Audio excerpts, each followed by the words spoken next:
دنیا کی زندگی امتحان کی جگہ ہے۔ ساری زندگی انسان پر آزمائشیں ہی چلتی ہیں۔ اللہ تعالیٰ نے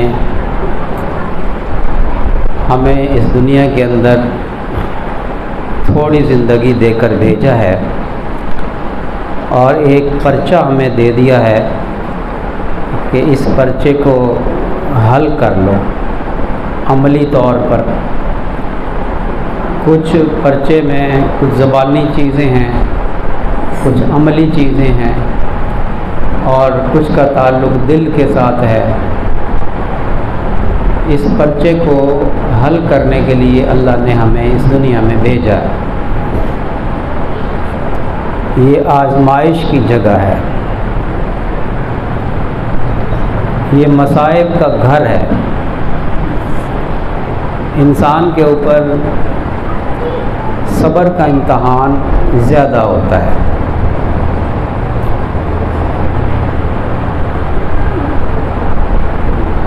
پیدا ہونے سے لے کر انسان کے مرنے تک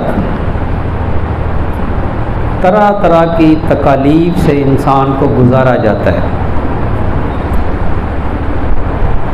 اللہ تعالیٰ فرماتے ہیں وَلَنَبْلُوَنَّكُمْ بِشَيْءٍ مِّنَ الْخَوْفِ وَالْجُوعِ وَنَقْصٍ مِّنَ الْأَمْوَالِ وَالْأَنفُسِ وَالثَّمَرَاتِ وَبَشِّرِ الصَّابِرِينَ۔ ہم ضرور بضرور آزمائیں گے۔ وَلَنَبْلُوَنَّكُمْ، واو بھی تاکید کا ہے اور لام بھی تاکید کا ہے اور نون ثقیلہ ہے۔ یہ عربی کے قاعدے کے مطابق اس کا ترجمہ یہ ہوتا ہے ضرور بضرور آزمائیں گے۔ یہ اللہ فرما رہے ہیں، مالک الملک اپنے بندوں کو فرما رہے ہیں کہ ہم ضرور بضرور آزمائیں گے۔ بشیء، کسی قدر۔ یہ جملہ تھوڑا سا تسلی دیتا ہے، بشیء، کسی قدر۔ اللہ تعالیٰ اپنے بندوں پر اتنا بوجھ نہیں ڈالتا جو انسان برداشت نہ کر سکے۔ اللہ نے انسان کے اندر جو برداشت کی طاقت رکھی ہے، اللہ تعالیٰ اس سے زیادہ بوجھ نہیں ڈالتا۔ لا یکلف اللہ نفسا الا وسعها، اس کی وسعت سے بڑھ کر اللہ بوجھ نہیں ڈالتا۔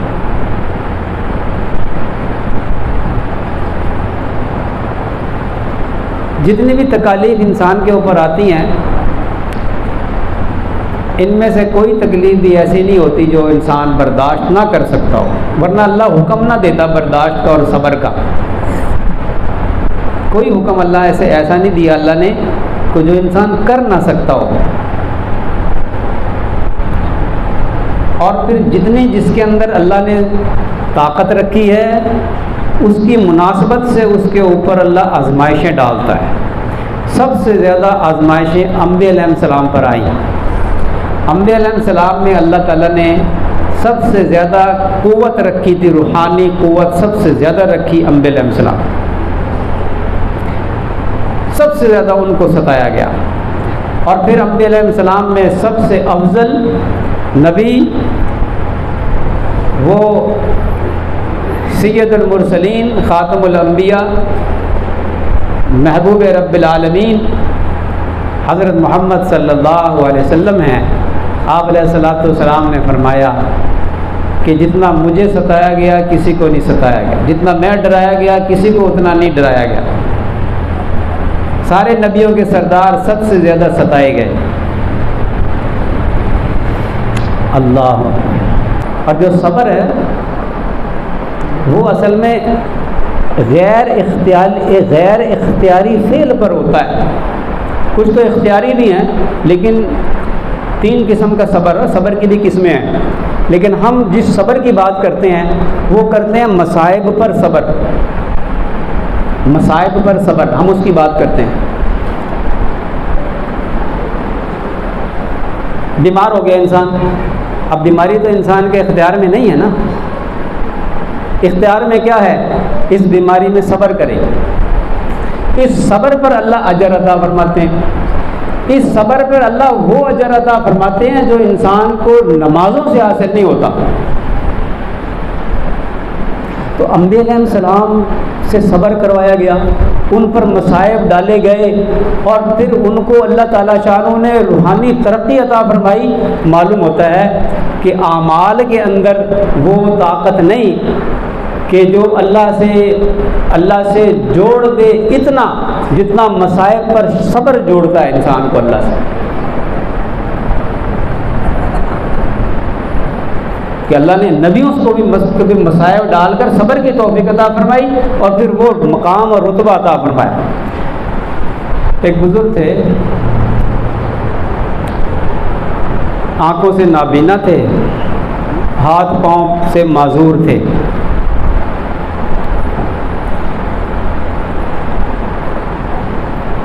راوی بیان کرتے ہیں وہ ایک لشکر لے کر جا رہے تھے،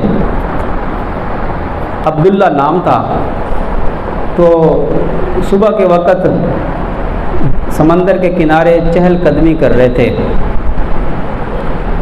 دیکھتے ہیں کہ خیمہ ہے اور اس خیمے سے کچھ آواز آ رہی ہے،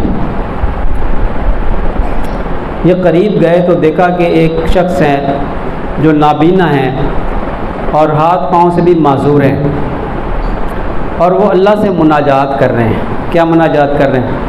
کہ اے اللہ تیرا شکر ہے کہ تو نے مجھے کتنی نعمتوں سے نوازا ہے، کتنے سارے لوگوں سے زیادہ تو نے مجھے نعمتیں عطا فرمائی ہیں، اے اللہ مجھے شکر کی توفیق عطا فرما۔ یہ مناجات ہو رہی ہے۔ یہ کہتے ہیں کہ میں نے جا کر پوچھا کہ حضرت آپ کس نعمت پر شکر ادا کر رہے ہیں کہ آپ آنکھوں سے نابینا ہیں اور آپ ہاتھ پاؤں بھی آپ کے کام نہیں کرتے؟ وہ فرمانے لگے کہ تم دیکھتے نہیں میری زبان بات بول رہی ہے، میرے کان سن رہے ہیں، کیا میں ان دو نعمتوں کا شکر ادا کر سکتا ہوں؟ اللہ نے مجھے ایمان عطا فرمایا، کیا میں اس نعمت کا شکر ادا کر سکتا ہوں؟ پھر فرمایا، سنیں اگلی بات،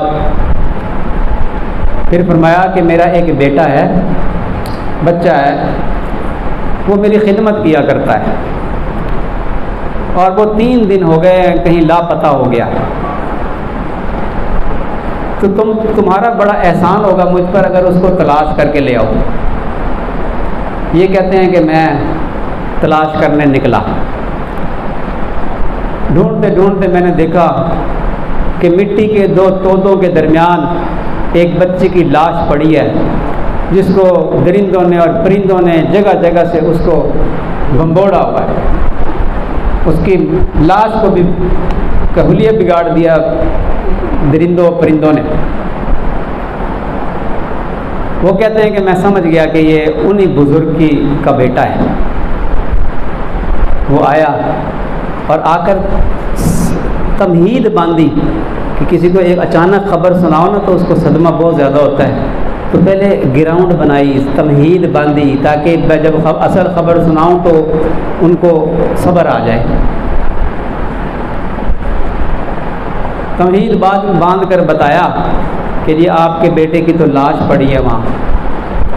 سننے کی دیر تھی، انہوں نے انا للہ و انا الیہ راجعون پڑھا اور پھر اللہ سے مناجات کی کہ اللہ تیرا شکر ہے کہ تو نے مجھے ایسی اولاد نہیں دی تھی کہ جو میری نافرمان ہو کر جہنم کا ایندھن بنتی، مجھے تو نے اچھی اولاد دی تھی، خدمت گزار اولاد دی تھی، اب تو نے اس کو اپنے پاس بلا لیا ہے، تو اے اللہ مجھے بھی اپنے پاس بلا لے۔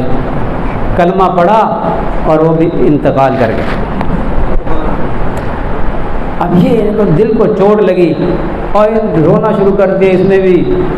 کچھ لوگ وہاں سے گزر رہے تھے، انہوں نے رونے کی آواز سنی، اندر آئے، چادر ہٹائی تو کیا دیکھتے ہیں وہ جتنے بھی لوگ تھے وہ کوئی ان کے ہاتھ کو اٹھا کر چوم رہا ہے، کوئی پیشانی کو چوم رہا ہے، کوئی داڑھی کو چوم رہا ہے۔ اس نے پوچھا کہ تم جانتے ہو یہ کون ہے؟ کہ تمہیں نہیں پتہ یہ حضرت ابو قلابہ ہیں، بڑے محدث گزرے ہیں، یہ حضرت ابو قلابہ ہیں، ساری زندگی پاکیزگی کے ساتھ گزار دی انہوں نے، تقوی کے ساتھ گزار دی، اللہ کی یاد میں گزار دی انہوں نے، حدیثیں بیان کر کے گزار دی انہوں نے۔ کہتے ہیں کہ ہم نے تجہیز و تکفین کی کہ رات کو خواب دیکھتے ہیں۔ کیا خواب دیکھتے ہیں؟ یہ عبداللہ یہ جو تھے نا، انہوں نے خواب دیکھا جنت ہے، سرسبز و شاداب باغات ہیں، اور یہی حضرت ابو قلابہ رحمۃ اللہ علیہ بڑے حسین و جمیل، آنکھیں بھی ٹھیک، ہاتھ پاؤں بھی بالکل ٹھیک، سبز جنت کا لباس پہنا ہوا ہے، اور چلے آ رہے ہیں تلاوت کرتے ہوئے۔ کیا تلاوت کرتے ہوئے؟ سلام علیکم بما صبرتم فنعم العقبی الدار۔ سلامتی ان لوگوں کے لیے کہ جن کے صبر کی وجہ سے اللہ تعالیٰ شانہ نے جنت کے اندر بڑا مقام رکھا ہے ان لوگوں کے لیے، ان پر سلامتی ہو کہ صبر کیا انہوں نے دنیا کے اندر۔ تو انہوں نے پوچھا، جب وہ قریب آئے انہوں نے پوچھا کہ حضرت آپ وہی ابو قلابہ ہیں؟ کہ ہاں میں وہی ابو قلابہ ہوں۔ پھر فرمایا کہ عبداللہ میری بات سنو غور سے، اللہ تعالیٰ کے ہاں بعض مقامات اعلیٰ درجے پر ایسے ہیں کہ جو مصائب پر صبر، نعمتوں پر شکر ادا کرنے اور تنہائیوں میں خدا خوفی کے بغیر حاصل نہیں ہوتے۔ کچھ مقامات اللہ کے ہاں ایسے ہیں جو مصائب پہ صبر کیے بغیر حاصل نہیں ہوتے، جو اللہ کی نعمتوں کا شکر ادا کیے بغیر حاصل نہیں ہوتے، جو تنہائیوں میں تقوی اختیار کرنے کے بغیر حاصل نہیں ہوتے۔ جی ہاں، تنہائیوں میں تقوی، اللہ اکبر۔ آج کے دور میں بڑا مشکل کہ جیب میں موبائل اللہ نکالتے ہیں اور شروع ہو جاتے ہیں نیٹ پہ، جو جی چاہتا ہے، جو شیطان کہتا ہے دیکھتے ہیں، کھولتے ہیں، نظروں کا بیڑا غرق کرتے ہیں، نظروں کے ذریعے سے دل کا بیڑا غرق کرتے ہیں۔ اور یہ گناہوں کی کثرت نظروں کے ذریعے سے انسان کے ایمان کو کمزور کر دیتے ہیں، ایمان کا خطرہ ہو جاتا ہے کہ کوئی نہیں دیکھ رہا، کوئی نہیں دیکھ رہا۔ کیوں نہیں دیکھ رہا بھائی؟ دیکھنے والا دیکھ رہا ہے۔ ان اللہ خبیر بما یصنعون، جو تم دیکھ دیکھ کر اپنے دل میں تصویر بنا لیتے ہو، اللہ فرماتے ہیں ہم جانتے ہیں اس جو تصویر تم نے دل میں بنائی ہے۔ یہ تنہائیوں میں گناہ، تنہائیوں میں خشیت الہی جسے حاصل ہوگی نا وہی ولی اللہ بن سکتا ہے۔ بس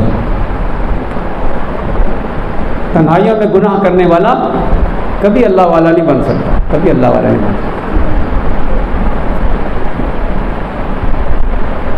مصائب پر صبر، بیماری آ گئی، روزگار میں تنگی آ گئی، ہاں جی، اور میں موجودہ دور کی مثال دوں کہ بل آ گیا بجلی کا اتنا لمبا چوڑا، اللہ ان نعمتوں کی ناشکری کرنے کی وجہ سے ہم حکومتوں کو کوستے ہیں، ہم اپنے اعمال کو نہیں دیکھتے۔ ما اصابکم من مصیبت فبما کسبت ایدیکم ویعفو عن کثیر۔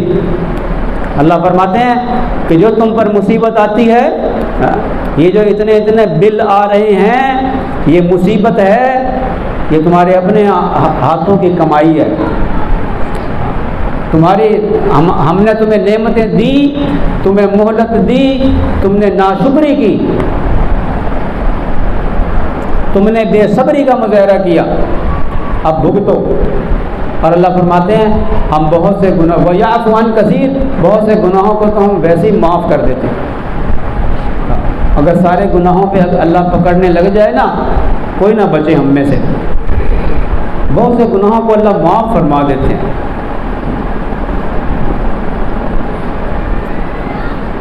اس پہ استغفار کرنا چاہیے ہمیں۔ جب حالات ایسے آ جائیں تو استغفار، سب سے پہلے استغفار۔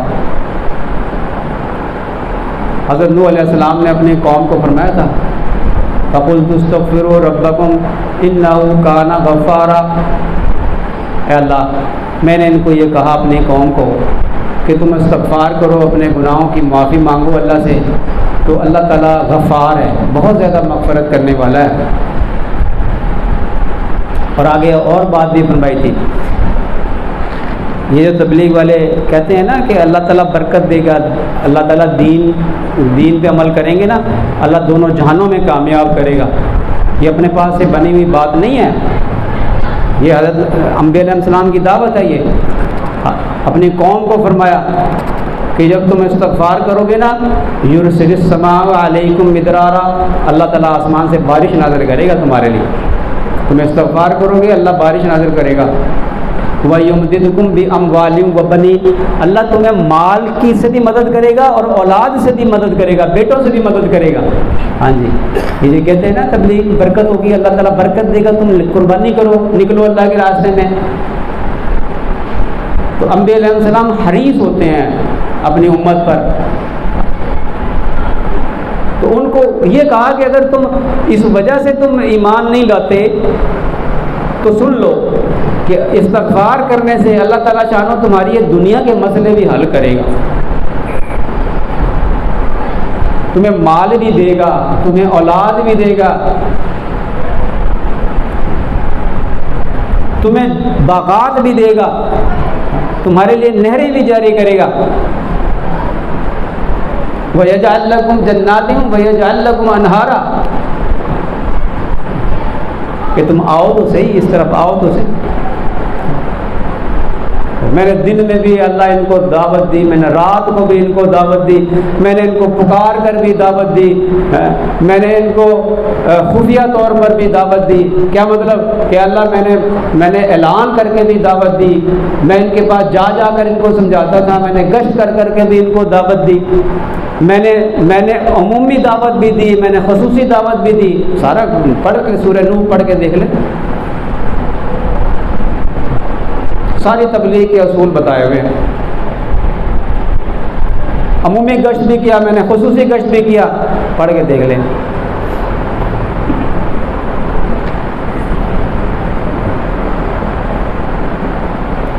تو میں یہ عرض کر رہا تھا کہ انسان کی پوری زندگی آزمائش ہی آزمائش ہے۔ اس آزمائش میں جو اچھا پرچہ حل کرے گا وہ اچھا انعام پائے گا۔ اس آزمائش میں جو اچھا پرچہ حل کرے گا اس کو اللہ اچھا اس کو اللہ تعالیٰ اس کو انعام عطا فرمائے گا۔ اب مصائب آنے پر